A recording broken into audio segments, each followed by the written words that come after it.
فلسطین کا مسئلہ ہے۔ دیکھیے جب یہ مسئلہ ہوا اسی دن ہماری گورنمنٹ نے ایک بات کہی کہ یہ دہشت گردی ہے، فلسطینیوں نے حملہ کیا اسرائیل کے اوپر۔ میں نے کہا یہ بھی گورنمنٹ جانتی نہیں ہے۔ جب میں نے اگلے ہی دن بیان دیا کہ یہ غلط ہے، اسرائیل کو بنانے والوں نے بنایا تھا، بیت المقدس اسرائیل سے باہر تھا، فلسطین آزاد تھا۔ اسرائیل نے امریکہ کی مدد سے اور یورپ کی مدد سے بیت المقدس کو، فلسطین کو، تمام فلسطین کے اوپر زبردستی حملہ کر کے فلسطینیوں کو غلام بنایا اور اپنے اندر داخل کر لیا۔ پھر یہی نہیں، 2-4 سال کے بعد حملہ کیا شام کے اوپر، اور گولان کی جو پہاڑیاں تھیں ان کو اپنے قبضے میں لے لیا۔ جب اسرائیل بنا، نہ فلسطین، نہ بیت المقدس، نہ گولان کی پہاڑیاں، کوئی چیز فلسطین میں نہیں تھی۔ اب فلسطینی اٹھے اپنی آزادی کے لیے۔ اگر تم ان کو دہشت گرد کہتے ہو تو میں کہتا ہوں گاندھی جی بھی دہشت گرد تھے۔ جمعیت علماء ہند زندہ باد، مولانا ارشد مدنی، قدم بڑھاؤ، نعرہ تکبیر۔ اللہ اکبر۔ اس کے بعد سے پھر کبھی یہ بات نہیں آئی۔ لیکن میں یہ کہتا ہوں کہ جس نظریے کو لے کر اٹھے، اس کا مطلب یہ ہے کہ کچھ جانتے بوجھتے نہیں ہے۔ کیسے کہہ دیا انہوں نے؟ ان کو دیکھنا چاہیے تھا تاریخ۔ اگر خود نہیں پڑھتے، پڑھے ہوئے لوگوں سے پوچھنا چاہیے تھا، وہ بتاتے آپ کو کہ ہو کیا رہا ہے۔ میرے بھائی، میں یہ بات کہتا ہوں کہ جمعیت علماء کی ایک تاریخ ہے، اور جمعیت علماء اس چیز کے اوپر ہے۔ ہمارا اس وقت کا مسئلہ صرف ایک ہی مسئلہ نہیں، بہت مسائل ہے، لیکن وقف ترمیمی بل کا مسئلہ بھی یہی ہے۔ جس کو جان لے کہ یہ ہمارا مذہب ہے، ہم یہ کہتے ہیں بہار کی گورنمنٹ کو بھی، آندھرا گورنمنٹ کو بھی، اگر وہ کریں گے تو اس کا مطلب یہ ہے کہ مسلمان کے پیٹ کے اندر چھرا گھونپیں گے اور مسلمان کے مذہب کو آگ لگانا چاہتے ہیں۔ مسلمان کو سوچ لینا چاہیے کہ وہ کیا کرے گا اور مستقبل کے اندر اسے اس جنجال کو کس طرح نمٹانا ہے۔ ہم ایک بات کہہ رہے ہیں اور ہمیں یہ کہنے کا حق ہے، اس لیے کہ دستور کے خلاف ہے۔ دستور نے ہمیں مذہبی آزادی دی ہے۔ آپ وقف کو مذہب نہیں سمجھتے، لیکن اس لیے نہیں سمجھتے کہ نہ آپ قرآن کو جانتے ہیں، نہ آپ حدیث کو جانتے ہیں۔ حضرت عمر رضی اللہ تعالی عنہ نے اپنا ایک باغ وقف کرنے کی نبی کریم علیہ السلام سے اجازت چاہیے، جو خیبر میں تھا۔ آپ نے فرمایا میری رائے یہ ہے کہ تم باغ کو وقف مت کرو، بلکہ باغ کی کھجوروں کو وقف کر دو فقراء اور مساکین کے لیے، اس لیے کہ باغ تمہارا رہے گا، باغ اس کا محتاج ہے کہ تم اس کی دیکھ بھال کرو۔ وقف کر دو گے کوئی دیکھ بھال نہیں کرے گا۔ باغ تمہارا ہے، تم اس کی دیکھ بھال کرو، جو پھل اس کے اوپر آئے گا وہ فقیروں کو اور محتاجوں کو تقسیم کر دو۔ انہوں نے ایسے ہی کر دیا۔ میرے بھائی، وقف 1400 سال سے چلا آ رہا ہے۔ اللہ نے قرآن میں فرمایا ہے، رسول اللہ نے حدیث کے اندر فرمایا ہے، اور چونکہ یہ مجلس اس کی نہیں ہے، ورنہ تو بے شمار اوقاف ہیں۔ خود نبی کریم علیہ السلام نے اپنی زندگی کے اندر وقف کیے ہیں۔ یہ ہمارا مذہب ہے، آپ کیوں اس کے اندر دخل دیتے ہیں؟ آپ یہ کہیں کہ دستور میں لکھا ہوا نہیں ہے، اس کا مطلب یہ ہے کہ آپ یہ نہیں مانتے کہ مسلمان کو آزادی ہے اپنے مذہب کی حفاظت کی۔ آپ یہ نہیں جانتے ایک ایک مذہب کی جزئیات کو دستور کے اندر جمع کرنا ممکن نہیں ہے۔ مذہب اسلام تو آدمی کے پیدا ہونے سے پہلے موت کے بعد تک قبر کے اندر جو صورتحال ہوتی ہے، اسلام اس سب کو اپنے احاطے میں لیے ہوئے۔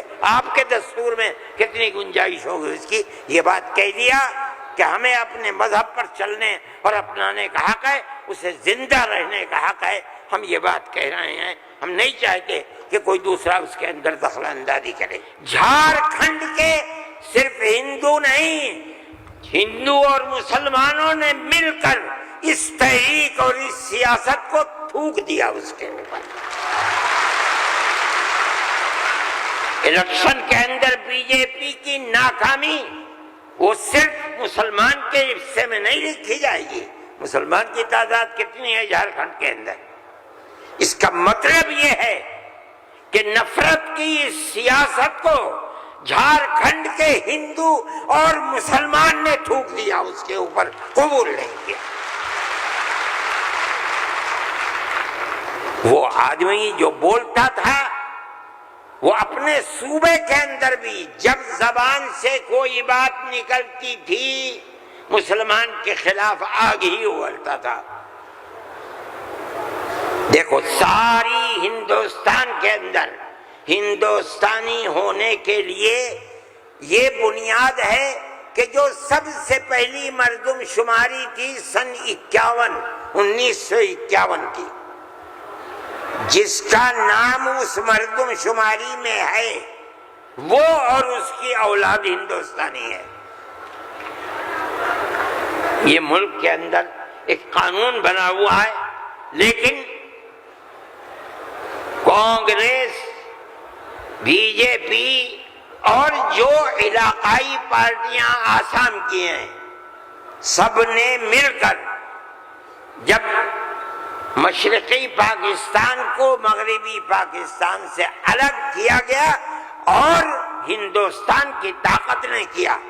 اندرا جی کے زمانے کے اندر بہت سے لوگ ہندوستان بمباری ہو رہی تھی، بھاگ گئے پاکستان، اور پاکستان کے بہت لوگ بھاگ گئے ادھر۔ اب کیسے کہا جائے کہ ہندوستانی پاکستانی کون کون ہے؟ تو سب نے مل کر پارلیمنٹ نے قانون بنایا کہ 1971 کے بعد جو آیا ہے وہ ہندوستانی نہیں ہے۔ آسام میں 1971 کی مردم شماری میں جس کا نام ہے وہ آسامی ہے، اور اس کے بعد جو آیا ہے وہ آسامی نہیں ہے۔ یہ قانون بنا دیا، قانون بن گیا۔ اب یہ حلق سے نیچے چیف منسٹر صاحب کے نہیں اتری، انہوں نے کہا کہ نہیں، سارے ملک کا دستور ایک ہونا چاہیے۔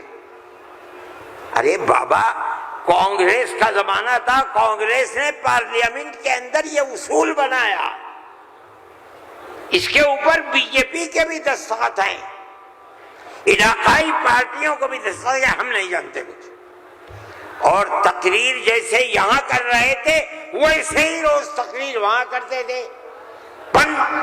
71 نہیں 51 بنے گا، 71 نہیں 51۔ کیوں؟ اگر 51 کو بنا دیا گیا تو کم از کم 80-90 لاکھ مسلمان اجڑ جائے گا، برباد ہو جائے گا۔ وہ یہ چاہتے تھے کہ مسلمان کو برباد کر دو۔ آسام میں جمعیت علماء وہ جماعت تھی، ہم گئے سپریم کورٹ میں، ہم نے کہا کہ جب اس زمانے کی حکومتیں متحد ہیں یہ کیسے ہو سکتا ہے؟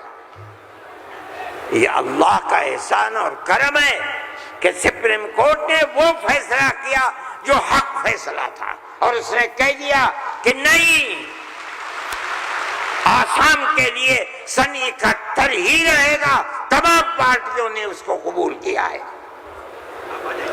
اب زمانہ خراب ہو گیا، دل دکھنے لگا، وہ جو وہاں دل کے اندر مسلمانوں کے خلاف آگ تھی وہ جھارکھنڈ میں لا کر کے اگلی ہے۔ اللہ نے یہاں بھی منہ کالا کر دیا۔ میرے بھائی، جمعیت علماء کا یہ کام ہے۔ ہم نے اس سے پہلے ایک اور مقدمہ آسام کے سلسلے میں لڑا تھا۔ جب لڑکی اپنے شوہر کے ساتھ کسی دوسرے شہر میں پہنچی، یہ لڑکی کہاں سے آئی؟ جو وہاں کا پردھان تھا وہ سرٹیفکیٹ دیتا تھا کہ یہ لڑکی فلاں کی ہے، باپ اس کا فلاں جگہ ہے، لڑکی یہاں رہتی ہے۔ اسی سرٹیفکیٹ کی بنیاد پر اسے آسامی کہا جاتا تھا۔ اس طرح کی لڑکیاں ہندوؤں میں 24 لاکھ اور مسلمانوں کے اندر 27 لاکھ تھی۔ وہاں کی فرقہ پرست طاقت کہتی تھی کہ یہ پردھان کا سرٹیفکیٹ کوئی معنی نہیں رکھتا۔ تنہا جمعیت علماء تھی، ہم گئے سپریم کورٹ میں، اور جو بڑے سے بڑا وکیل جو ایک ایک پیشی میں 15 لاکھ روپیہ لیتا تھا، اور اتفاق سے جو چیف جسٹس تھا وہ بھی آسامی ہی کا تھا سپریم کورٹ کا۔ مجھے تو بہت خطرہ تھا، ان کا ہوگا کیا؟ 47 لاکھ عورتیں ہیں اور ان کے بچے اگر لگا لو 1.5 کروڑ، یہ کہاں جا کے بھیک مانگیں گے؟ نہ کوئی مکان خرید سکتے ہیں، نہ جائیداد خرید سکتے ہیں، نہ ان کے بچے پڑھ سکتے ہیں، یہ کیا کریں گے؟ اللہ کی قدرت کا کرشمہ ہے کہ اس کے اندر بھی جمعیت علماء کو ایسی کامیابی ہوئی کہ مسئلہ ختم ہو گیا۔ 47 لاکھ ہندو مسلمان جینے کا حق انہیں مل گیا۔ ایک چیز ہے، جمعیت علماء ہندو مسلم کی بات نہیں کرتی، ہمیں اس سے کوئی مطلب نہیں۔ جمعیت علماء کہتے ہیں مولانا ارشد مدنی، نعرہ تکبیر، مولانا ارشد مدنی قدم بڑھاؤ، جمعیت علماء ہند۔ ہم یہ کہتے ہیں کہ ہم ہر ایک کے لیے کام کرتے ہیں۔ جمعیت علماء کا یہ کردار ہے۔ ابھی آپ کے سامنے بلڈوزر کی تحریک آئی، ہم نے یہ دیکھا کہ چیز دن بدن بڑھتی جا رہی ہے، اور اس آگ کے اندر یہ نہیں کہا جا سکتا کہ 100% مسلمان ہے، لیکن 95% مسلمانوں کے گھر گرائے جا رہے ہیں۔ سارے ہندوستان میں جمعیت علماء ہند سپریم کورٹ میں گئی اور ہم نے جا کر کے یہ بات رکھی، تحریک چلتی رہی، ہم نے یہ بات کہی کہ یہ کیسے ہو سکتا ہے؟ جس گھر کو ماں باپ نے بنایا، اس گھر کے اندر ایک لڑکے نے کوئی کام ایسا کر دیا کہ جو کام گورنمنٹ کے خلاف ہے، آپ کی سیاست کے خلاف ہے، آپ اس مکان کو بلڈوزر چلا کر گرا دیں، وہ ماں باپ کہاں جائیں گے بوڑھے؟ اس کی بیوی بچے کہاں جائیں گے؟ اس کی بہن بھائی کہاں جائیں گی؟ اس کی اولاد کہاں جائے گی؟ بھئی آپ اس کو پکڑ کر کے جیل میں ڈالیے، یہ اپنی زندگی کو صاف دکھلانے کے لیے مقدمہ لڑے گا، آپ اس کے گھر کو کیسے گرا سکتے ہیں؟ مگر یہ بات کسی کی سمجھ میں نہیں آتی تھی۔ ہم اللہ کا شکر ادا کرتے ہیں کہ ہماری اس آواز کو اللہ نے قبول فرمایا، اور اس طرح قبول فرمایا کہ اب کون مائی کا لال ہے؟ ذرا گھر کا توڑ کے تو دکھلائے۔ نعرہ تکبیر، جمعیت علماء ہند، مولانا ارشد مدنی۔ میرے بھائی، یہ فیصلہ دینے والے مسلمان نہیں تھے، مدرسے کے پڑھے ہوئے نہیں تھے، یہ وکیل جو سپریم کورٹ کے لڑ رہے تھے مدرسوں کے پڑھے ہوئے نہیں تھے، ہندو تھے۔ اس کا مطلب ہے کہ ملک کے اندر آج بھی لاکھوں نہیں کروڑوں ہندو ہیں جو مذہب سے اوپر اٹھ کر دکھ سکھ میں ایک دوسرے کے ساتھ شریک رہنا چاہتے ہیں۔ ہم اپنی 1400 سالہ اسی تاریخ کو زندہ کرنا چاہتے ہیں، زندہ رکھنا چاہتے ہیں۔ جمعیت علماء اس کے لیے کھڑی ہوئی ہے۔ ہم ہر جگہ جاتے ہیں، اس کو نہیں دیکھتے کہ کون ابو حنیفہ کا ماننے والا ہے، کون آدمی اہل حدیث ہے، کون غیر مقلد ہے، کون جماعت اسلامیہ، کون ہندو ہے، کون مسلمان ہے، ہم نہیں دیکھتے۔ اگر ظلم و تشدد ہو رہا ہے ہم وہاں جاتے ہیں۔ سیلاب آیا کیرلا کے اندر، ہم پہنچے، ہم نے مکانات 2 کروڑ روپیہ خرچ کیا، مکانات کی تعمیر کرائی، مکانات کو بنوایا۔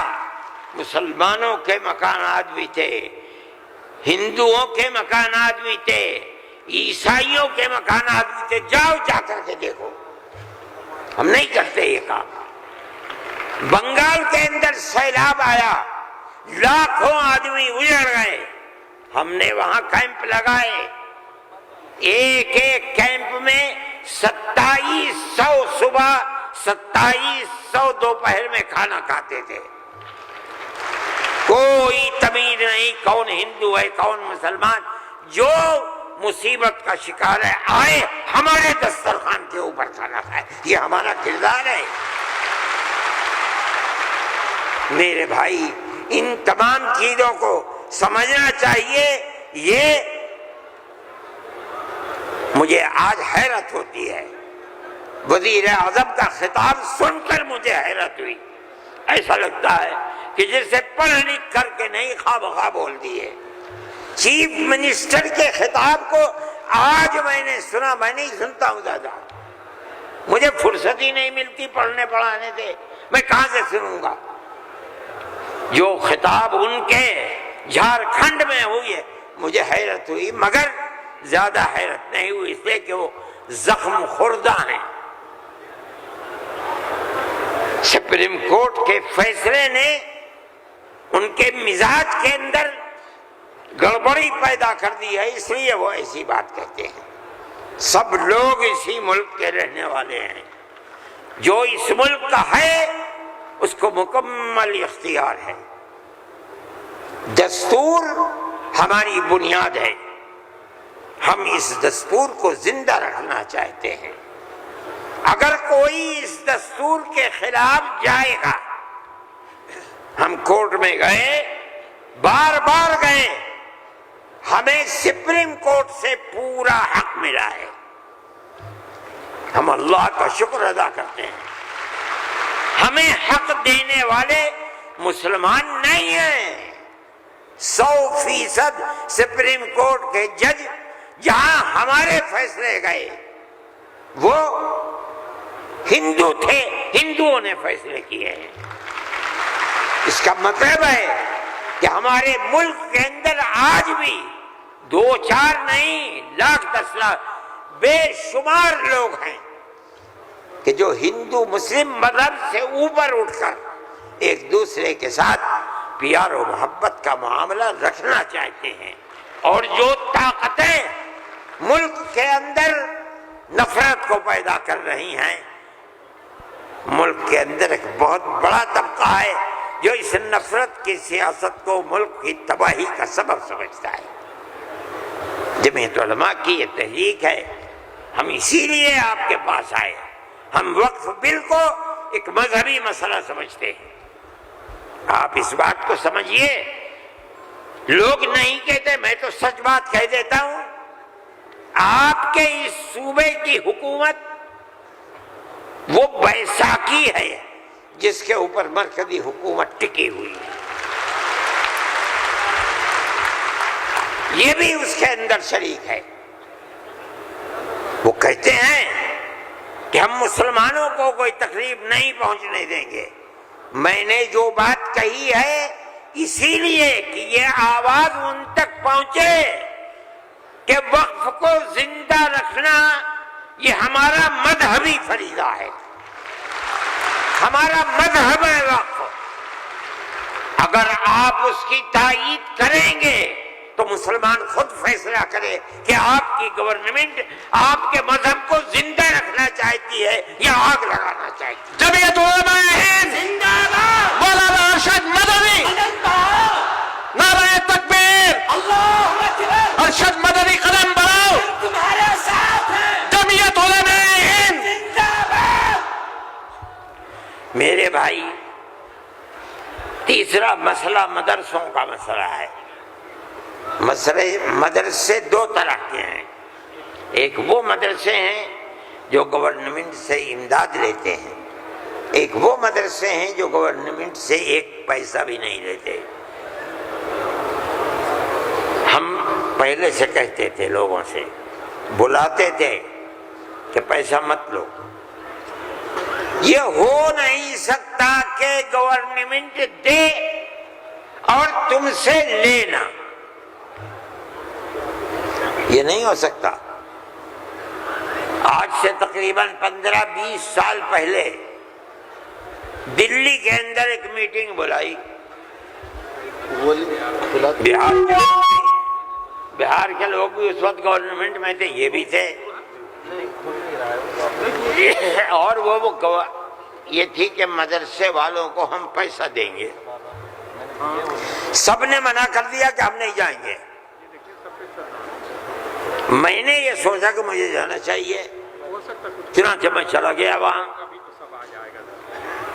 انہوں نے مجھے اسٹیج پر بلا دیا، اس کے اندر بڑے بڑے وزراء بیٹھے ہوئے تھے، ارجن سنگھ بھی تھے اور دوسرے لوگ تھے۔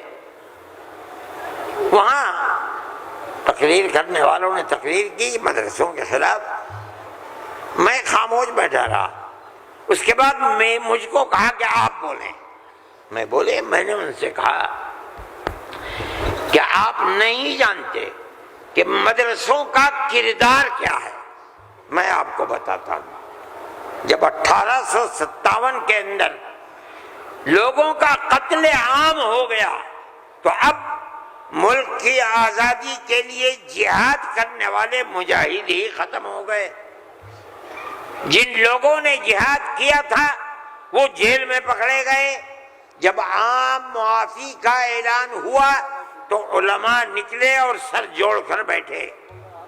57 میں جہاد ہوا تھا، ٹھیک 9 سال کے بعد 1866 میں دارالعلوم کی بنیاد رکھی۔ کیوں؟ اب مجاہد زندہ نہیں رہے، دارالعلوم میں جنگ آزادی کے لیے مجاہدین کی فیکٹری بنانی تھی، وہ ہے دارالعلوم کے اوپر۔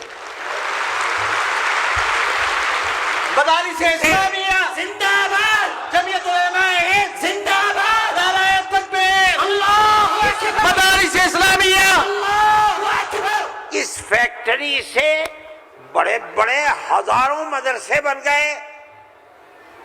جہاں دنیا میں جائیے، نیو یارک میں چلے جائیے، واشنگٹن میں چلے جائیے، لندن میں چلے جائیے، ساؤتھ افریقہ میں چلے جائیے، اور ایشیا کے اندر تو جس ملک میں قدم رکھو یہیں کے فارغ ہیں یا یہاں کے فارغ ہونے والے کے شاگرد ہیں جنہوں نے مدرسے بنا رکھے ہیں۔